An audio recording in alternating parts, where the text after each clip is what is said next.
Tenemos 27 de máxima. Bueno, hasta ahora, durante todos estos últimos días, hemos escuchado voces desde Ucrania, ¿no?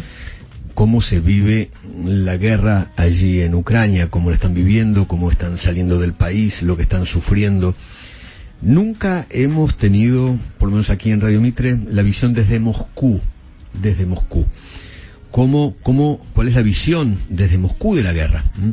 Está en línea Nicolás Piñeiro, que es argentino, que vive en Moscú. Nicolás, muy buen día, ¿qué tal? ¿Cómo va? Buenos días, Eduardo, buenos días a todos tus compañeros y también buenos días a todos los argentinos. Buen inicio de semana.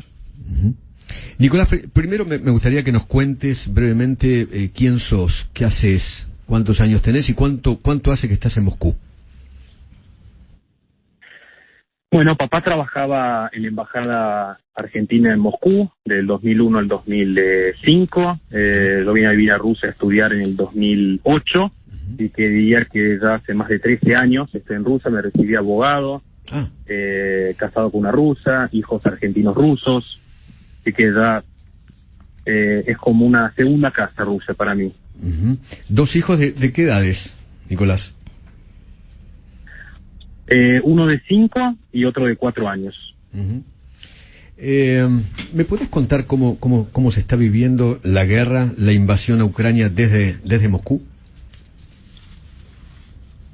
Bueno, Eduardo, en primer lugar me gustaría también llegar a este punto, ¿no? Porque siempre cuando uno ve que hay un error o hay un fallo o una mancha negra en un lugar, hay que ver cómo llegó a esa mancha negra, ¿correcto? Okay. En principio, si uno ve lo que hoy vivimos en Moscú, vemos obviamente la reacción de la gente es justamente la adaptación a la situación que hoy estamos. Este es un país que está en guerra y con una amenaza, una guerra con OTAN o con la Unión Europea.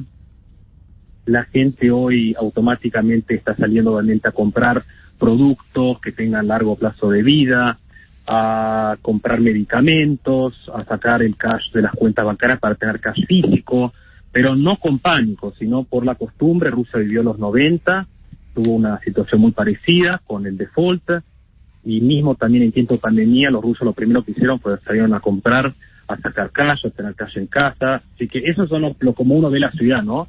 Realmente desde una parte una preocupación, ¿no? Porque es una hermandad, la nación ucraniana con la nación rusa. Todos tenemos parientes, mi mujer también tiene parientes en Ucrania, en Kharkov, en este momento. Pero yo, si me permitís, hacer muy corto, explicar un poco de dónde viene el problema y hasta dónde llega el problema del punto de vista ruso. Okay. Para que cualquier argentino entienda tal vez la manera que hoy piensa Rusia, nuestro presidente. Okay. En primer lugar, llegamos que Rusia pasa a ser Estado. Nos acordamos en historia, volvamos al pasado, cuando viene la Revolución Rusa y Lenin pone estatus de Estado a Ucrania y le da también mucho más territorio del lado ruso.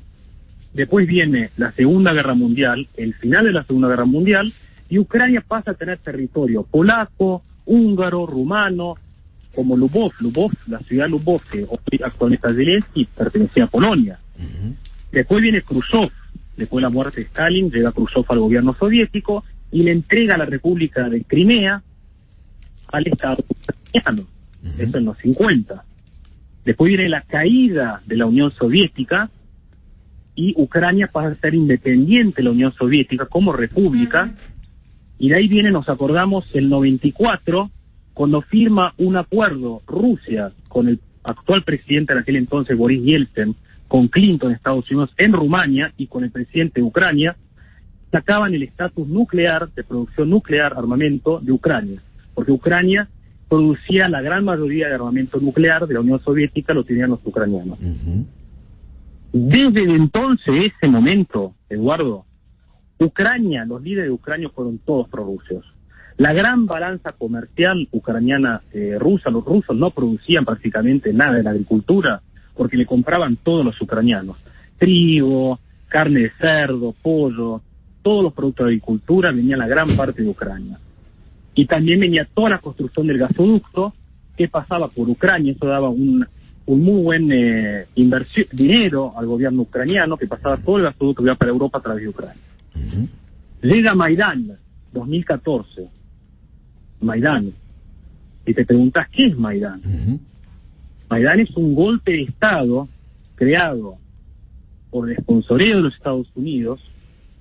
Agarran los nacionalistas ucranianos, o hay con esta palabra, nacionalistas. ¿Quiénes son los nacionalistas? Son los fanáticos de Stepan Bandera. ¿Quién es Stepan Bandera? Stepan Bandera, si volvemos también al pasado, fue el que fue socio de Hitler para combatir con los soviéticos el territorio ucraniano. Y los símbolos de los nacionalistas ucranianos son símbolos nazistas. Ahí empieza Maidán. Y viene controlada por Estados Unidos, que en aquel entonces teníamos al presidente Obama, pero el que manejó esa presión fue Biden, vicepresidente de Estados Unidos. En menos de un par de meses, Yanukovych, el presidente en aquel entonces, sale en un avión a Moscú, porque le hicieron el golpe de Estado. Y fue sangriento, Eduardo. Desde aquel entonces, ese momento que Yanukovych entra a Rusia, obviamente Rusia tenía en el Kremlin, tenía en la base naval más importante del Mar Negro en Sebastopol, que es Crimea, manda a aislar la República de Crimea, y el Estado local organiza un referéndum que el 91% de la población elige formar parte del Estado ruso.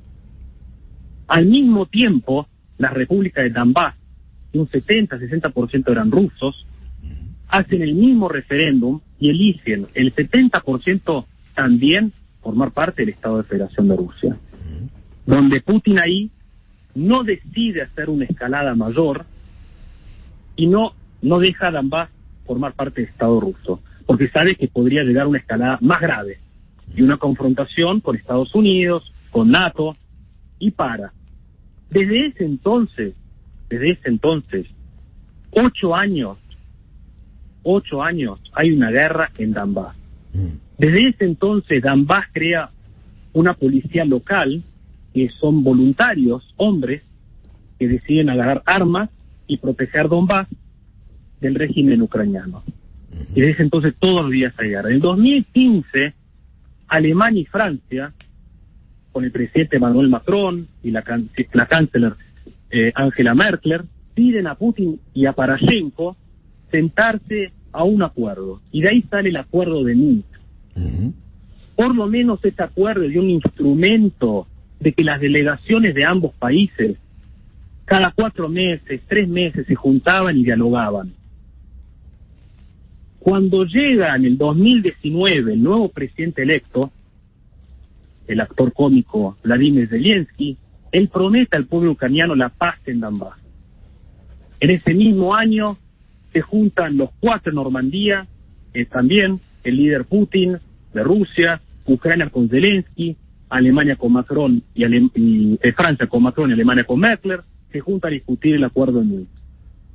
Las declaraciones de Zelensky fueron claras. Nosotros no vamos a respetar el acuerdo de Minsk. No tiene los intereses del pueblo ucraniano. Punto. Él se tiene que acordar que un presidente anterior firmó por el país de Ucrania ese acuerdo. Y por más que quieras o no quieras, hay un acuerdo bajo la reglamentación de Alemania y Francia que te da garantía de que ese acuerdo puede llegar a un tratado de paz. Él se niega. Pasa un tiempo, Putin se junta con todos los aliados. Mira, vi, Eduardo, todas las reuniones, todas las visitas, delegaciones del oeste a Rusia. A Putin le dijo a todo el mundo. Nicolás. Se cortó, me parece. La línea roja Ahí está. es invasión. Es invasión de cualquier armamento a Ucrania si los ucranianos van a invadir Donbass o Crimea y si Ucrania entra en NATO. Y que hay un genocidio en Ucrania porque el gobierno nacionalista emitió todas nuevas leyes, está prohibido hablar rusos, derrumbaron todo lo que tenga que ver con historia rusa, los monumentos, las estatuas, historia rusa, borraron de las escuelas todo. La iglesia no pasó a ser ortodoxa, se separó de la iglesia ortodoxa rusa. Entonces hubo una propaganda rusa en toda Ucrania. Putin dice, así nosotros no podemos. Volver a sentarnos en el acuerdo de Minsk. Alemania, Francia le piden a Zelensky. Zelensky se niega completamente. Eduardo, Rusia es una potencia, como Estados Unidos lo es, como lo es China. Sí. Llega un tiempo, vos imaginate, el 20 de febrero, Zelensky, hablando lo que habíamos hablado antes, que comenté lo del acuerdo en Rumania, con el acuerdo de Clinton y Yeltsin, Sí. él va ahora a las München, y Zelensky pide volver el estatus nuclear a Ucrania para la producción de armamento nuclear. 20 de febrero. Vos sos Rusia. Tenés una confrontación a 400 kilómetros de Moscú. Hay guerra.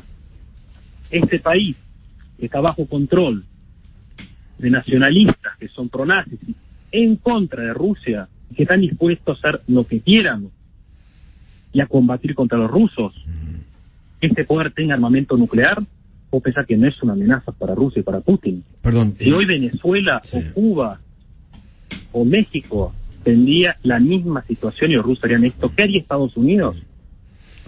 Nicolás, ahora, todo esto avala una intervención a un país independiente y a la matanza de civiles en estos momentos. Eduardo, si te digo Juan Putin hace 8 años, vos sabés la cantidad de rusos en contra de Putin que decían, presidente, me estás hablando que tenemos tecnología militar súper avanzada, tenemos esto, patriotismo. Ambas están muriendo todos los días civiles, y ellos son rusos, ellos quieren estar con nosotros. Le estamos dando las espaldas y están muriendo civiles. ¿No vas a hacer nada? Putin 8 años aguantó, porque él tiene mucha paciencia. Aparte, mira, te digo, cualquier otro ruso lo hubiese hecho antes. Él siempre dio la oportunidad de volver a hablar con el oeste. Él siempre creó en la unión entre Europa y Rusia. Fíjate, del 2000, la conferencia en Alemania, él habla alemán, él tiene aprecio por Europa. Él siempre quiso tener ese vínculo. 8 años de civiles en Ucrania y no pasa nada. Acá en Rusia todos los días bombardearon la escuela, murieron 25 chicos, murieron madres acá, murieron profesoras, todos los días acá. En Donbass los ucranianos bombardearon. Y todos decíamos, ¿cuándo Rusia va a hacer algo con esto? Nicolás, a ver, los rusos... Y hoy los Putin rusos, no lo hacía. ¿Los rusos están a favor de la guerra? Porque yo veo manifestaciones. Totalmente. Totalmente. Yo veo manifestaciones, Eduardo, en contra de la guerra, que son detenidos por protestar. Correcto, 71%. Sí, 71% de la población rusa hoy apoya a Putin con la guerra en Ucrania. El otro porcentaje está en contra. Obviamente Moscú, San Petersburgo, que son las ciudades más liberales, no como cualquier capitales mundiales, la mayoría de estudiantes y gente joven obviamente están en contra, como en cualquier parte del mundo, están en contra de cualquier tipo de guerra. Y se los llevan presos por estar en contra, tipo de guerra, por protestar. Yo vi a una abuelita y a una mamá con una chiquita presas, se las llevaban presas, las reprimían en las calles de Moscú. Eduardo, si el Estado está en estado de emergencia, tenés una guerra económica con una confrontación directa con Europa, con Estados Unidos, sí. Tenés una guerra totalmente de telecomunicación, en televisión, en todos los sitios sociales en contra de Rusia, hay propaganda igual, no te digo que todo es mentira, hay cosas que es cierta, hay cosas que no son, pero hay una propaganda muy grande. La idea, a ver, si hay una guerra, ¿cuál es la idea, si ponemos al lado de Estados Unidos en Europa, cuál es la idea de ellos? ¿Seguir una guerra? No. La idea de ellos es atacar adentro de Rusia, crear un caos adentro de Rusia. ¿Cómo lo haces? Castigando la economía, metiendo más sanciones, dividir la nación rusa, de que es una equivocación estar en Ucrania, llevar a la gente a las calles, crear un golpe de Estado a Vladimir Putin. Como cualquier otro estaría actuando. Eduardo, hay que ser, ¿sabes lo que yo digo a todos mis amigos? Mirá que a todos mis amigos que vienen acá, digo, el único problema que quedó en la historia fue cuando cayó la Unión Soviética, Inglaterra, Europa, Estados Unidos dijeron, ganamos la Guerra Fría. La ganamos. El pueblo ruso, si vos le decís, que yo le preguntaba a los rusos cuando llegué primero y dije la Guerra Fría, dice, nosotros no perdimos ninguna Guerra Fría. Nuestro jefe de Estado, Gorbachev, aceptó firmar ese acuerdo. Nicolás, y él vendió. Te escuché decir... Y ahí viene el tratado de que los tratan a los rusos no como una potencia, Eduardo. Okay. Y es un error. El mundo tiene que estar con Rusia. Te escuché decir que el 71% de los ciudadanos en Rusia están de acuerdo con Putin, con la guerra. Recuerdo también que el 91% de la gente estaba de acuerdo con Hitler cuando empezó la guerra. Hoy a Putin le dicen que es el Hitler del siglo XXI. Yo creo que el tiempo va a mostrar la verdad. Yo creo que a mí me da la verdad que me da una tristeza ver a mucha gente levantar, por ejemplo, puede dar el día de ayer, anteayer, tener que ir a una conferencia de prensa con un símbolo nazi, y ustedes tal vez no están tan enterados de quién está por detrás del gobierno de Kiev. ¿Quién está? Con el tiempo van a ver imágenes, van a ver información, te vas a ver un poco más, solo el tiempo. Por eso Putin, vos fijate que él no metió ni una sanción. Si él hubiese cortado el gas a Europa, que está a 220, 230 dólares el contrato con Alemania a largo plazo, ¿a quién le compraría Alemania el gas? ¿A Estados Unidos? ¿A 900, a 1000 dólares? ¿Qué pasaría con la industria alemana? ¿Qué pasaría con la industria europea? La urea, que es para fertilizantes, hoy está en 1.200 dólares la tonelada. En Rusia está en 250. ¿Qué va a pasar con si ahora Rusia también mete embargo con la urea? No, te digo, es llegar a un cierto punto que, te digo, como digo antes, no respetaron que Rusia es una potencia. Deben de ayudar, porque Zelensky tiene todos los instrumentos hoy para hacer un acuerdo de paz. También, pero eso no neutral. justifica, Nicolás, invadir un país libre y democrático. Está la organización SVR, que es la organización que trabaja justamente del sistema de seguridad ruso, y esto lo van a tener con tiempo. Yo no quiero anticipar, pero va a haber documentación, que ustedes van a ver que el día 24 de febrero el ejército ucraniano estaba preparado para atacar Donbass. Lo único que hizo Putin es anticiparse. Es lo único que hizo. Nicolás, no sabes cuánto te agradezco me hayas atendido y poder, qué sé yo, aún no estando de acuerdo, tener esta charla. No, por favor, Eduardo, te agradezco a vos porque yo entiendo perfectamente que la opinión hoy en muchas partes del mundo es totalmente distinta, pero te agradezco también de tu parte haber dejado expresar lo que uno siente y lo que la mayoría de los rusos sienten acá en Rusia. Y espero que llegue una paz, y me parece un gran error compararlo a Putin con Hitler, porque no lo es. Gracias, Nicolás. Muchas gracias, Eduardo. Un abrazo grande. Gracias. Nicolás Piñeiro, un argentino que vive en Moscú. Señores, 7 en punto en todo el país. Por WhatsApp también podés dejarle tu mensaje a Eduardo Feynman. 1130030790. Alguien tiene que decirlo.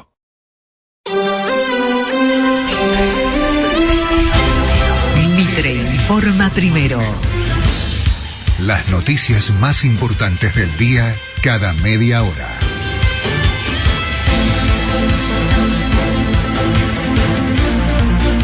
Las 7 de la mañana, cielo cubierto en Buenos Aires, temperatura 16 grados 4 décimas.